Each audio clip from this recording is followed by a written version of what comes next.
আরে ভাই, তোদের ধর্মটার জন্মই হয়েছে অন্যান্য ধর্মগুলো সম্পর্কে কন্ট্রোভার্সি করার জন্যই। আমি তো আসলে এই চ্যানেলটা ওপেন করেছি কন্ট্রোভার্সি করার জন্য নয়, রোস্ট করার জন্য, কমেডি করার জন্য। আসলে তোদের জন্যই আমাকে কন্ট্রোভার্সি করতে হচ্ছে। আজকের দিনে আমি যদি না প্রতিবাদ করি, হয়তো আমাদের ধর্মটার আজকের আর কয়েক বছরের মধ্যে অস্তিত্ব থাকবে না। তোদের ধর্মটা এসেছে কোথা থেকে রে? আমার ধর্ম থেকেই তোদের ধর্মের জন্ম, ঠিক আছে? আজ থেকে তোদের ধর্মটা এসেছে হয়তো 1400 বছর আগে, হ্যাঁ আনুমানিক 1400 বছর আগে, তাও এসেছে নাকি তার ঠিক নেই, ঠিক আছে? তো তোদের বিশ্বনবী কে ছিলেন? আমাদের হিন্দু ধর্মের লোক ছিলেন। হ্যাঁ, তখন কোন ধর্ম ছিল? শুধুমাত্র আমাদের হিন্দু ধর্মই ছিল, তাছাড়া কোনো ধর্মের তখন জন্মই হয়নি। তাহলে তোদের যে ইসলাম শব্দের অর্থ শান্তি, শান্তিটা কোথা থেকে এসেছে? আমাদের হিন্দু ধর্ম থেকে এসেছে, আমাদের বেদ থেকে এসেছে।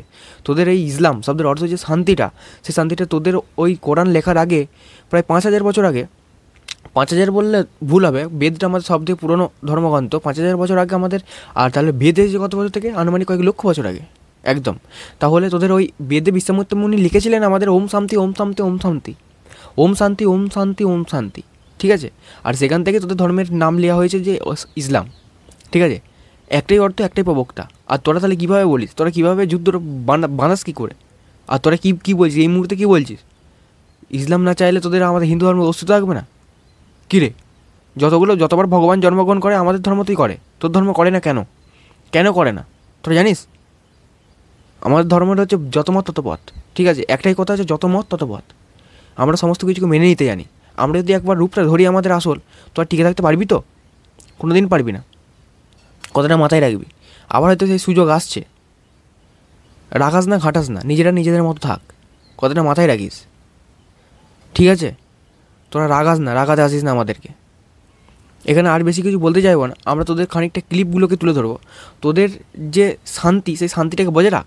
না বজায় রাখলে তোরা কী করছিস, শেষ হয়ে যাবি যে একদিন। আমি মানছি তোরা খুব ভালো, ঠিক আছে? তাহলে তোরা যদি ভালোই হবি, তাহলে তোদেরকে এত প্রমাণ দিতে হচ্ছে কেন যে আমরা ভালো? যে ভালো হয় তাকে, সে তো এমনি চুপচাপ থাকে। তাহলে এত কন্ট্রোভার্সি কেন?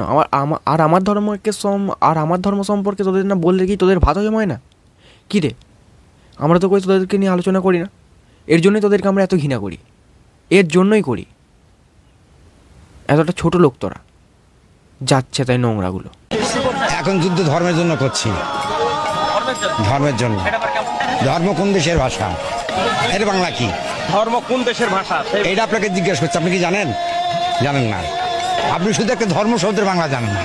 এটা হিন্দু, বৌদ্ধ, খ্রিস্টান সর্বজাতির সর্বপ্রথম লাগানো আছে ধর্ম শব্দ। কিন্তু এখন দেখেন এই ধর্ম শব্দ অর্থ শতকরা 99% লোক জানে না। তাহলে আমরা ধর্ম কি করি? এই ধর্ম পুস্তকগুলি মানুষই লিখেছে, আল্লাহও লিখিনি, আল্লাহ ফেরেশতাও লিখে যায়নি। জিন ইনসান কেউ লেখে, জিন লেখে নাই। আমরা জানবো কি? উনি তো ধর্মের প্রবক্তা। আর তাহলে আমরা কি করে জানবো উনি নবী, কোন ধর্মের নবী, কোন তন্ত্র ধর্ম ছিল না? তৌরাত, জবুর, ইনজিল, ফুরকান, মহাগ্রন্থ, নবীদের কিতাব এগুলো ছিল। শ্যাম, যজুর, অথর্বঋক, ত্রিপিটক, গীতা এগুলো ছিল।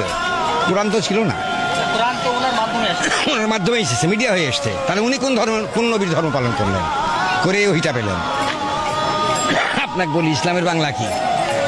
আপনাকে বলছি, হ্যাঁ, এই আরবি শব্দের কত বছর পূর্বে এই শান্তি শব্দ ব্যবহার হয়েছে?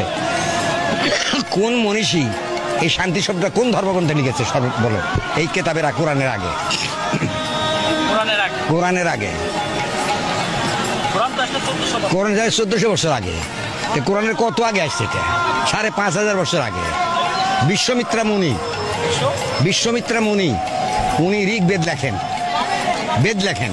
ওই বেদেই সর্বপ্রথম একে ওম শান্তি, ওম শান্তি, ওম শান্তি, অহম ব্রহ্মা সর্বতরং ভর্গ দেবস্ব ধীমহি ধান্যো প্রচোদয়াৎ।